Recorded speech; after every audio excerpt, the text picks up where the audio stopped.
आम्ही सोनं करण्यात आम्हाला काम करून दाखवायचं आहे आणि त्या दृष्टीनं आम्ही जसं निवडून आलो तसं कामाला लागलो. आमचे नगराध्यक्ष आसिफ भैया खान आणि त्याचबरोबर आमचे सर्व नगरसेवक अगदी निवडून आल्याच्या दुसऱ्या दिवशीपासून रोडवरती लोकांच्या समस्या सोडवत आहे. प्रचाराच्या वेळेस शिवसेनेचे नेते सईद खान यांनी काही आश्वासनं दिलेली आहेत, जसं की 300 बेडचा दवाखाना आहे, 1200 दुकानं तयार करणार आहेत आणि अजून बरेचसे असे आश्वासनं दिली. नक्कीच सईद भैया खान हे आश्वासनाचं पूर्तता करणारं नेतृत्व आहे आणि त्यामुळेच अगदी थोड्या कालावधीमध्ये त्यांनी राज्यभर आपला ठसा पोहोचवलेला आहे. पाथरी नगरपालिकेमध्ये सईद भैयांनी आश्वासनच नाही दिली तर सत्तेत येण्यापूर्वी त्यांनी कामं पूर्णसुद्धा केलेली.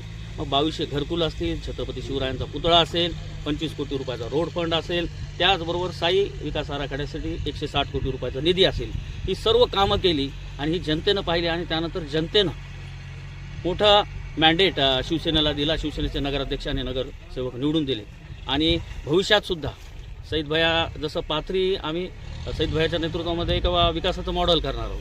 आम्हाला बराच बॅकलॉग अजून बाकी आहे पाथरी शहराचा. इतक्या वर्षामध्ये अजूनही पाथरीमध्ये ज्याला बेसिक म्हणतो हा डेव्हलपमेंट झालेला नाही, विकास झालेला नाही. गार्डन नाही, आम्ही गार्डन करू. नाट्यगृह नाही, नाट्यगृह करू. ऑडिटोरियम हॉल करू. या सगळ्या गोष्टी अजूनही राहिलेल्या आहेत. क्रीडा संकुल नाही, ते सुद्धा आम्ही करू आणि सर्व म्हणजे शोषित वंचिताला न्याय द्यायचा आमचा या नगरपालिकेच्या माध्यमातून प्रयत्न असतो. उपनगराध्यक्ष पदासाठी आपली सरकार म्हणजे लंगडी सरकार होती म्हणा. आदरणीय राजेश विटेकर आमदार साहेब यांनी ती पूर्ण केलेली आहे, त्याची पूर्तता पूर्ण केली. काय म्हणणं आपण जसं म्हणता लंगडी अजिबात नव्हती, कारण की बहुमतानं शिवसेनेचा नगराध्यक्ष निवडून आला होता. पण काही नगरसेवकाच्या जे उमेदवार आहेत आमच्या शिवसेनेचे काही थोड्या मतानं पराभूत झाले.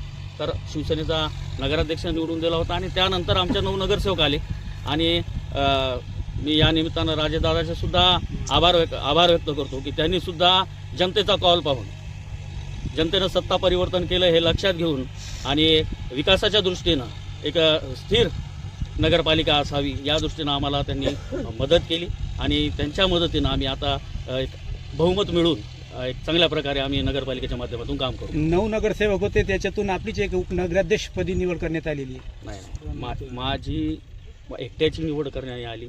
ही आमची पक्षाची बैठक झाली, आमच्या सर्व सदस्याची बैठक झाली आणि त्यामध्ये सर्वानुमते सईद भैयाने हा निर्णय घेतलेला आहे. सगळ्यांना विचारात घेऊन लोकशाही प्रक्रियेद्वारे ही निवड करण्यात आलेली आहे आणि सईद भैयानं मी जसं म्हणत होतो की एक विकासाभिमुख नेतृत्व आहे आणि सईद भैयानं हेच केलं की एक सामाजिक समीकरणसुद्धा बनवण्याचा यामध्ये प्रयत्न केला. या निवडीमागं नगराध्यक्ष हा मुस्लिम समाजाचा होता आणि सामाजिक समीकरण राहिलं पाहिजे म्हणून उपाध्यक्ष हा हिंदू समाजामध्ये द्यायचा अशी भूमिका सईद भैयाची राहिली आणि त्या दृष्टीने हिंदू समाजाला त्यांनी उपाध्यक्षपद दिलं. मी पुन्हा त्यांचे आभार व्यक्त करतो आणि पाथरीकरांना हेच सांगतो की एक विकासाभिमुख नेतृत्व मी म्हणल्याप्रमाणे की आलेलं आहे आणि निश्चितपणे आम्ही भविष्यामध्ये त्यांच्या नेतृत्वामध्ये चांगल्या प्रकारे काम करू.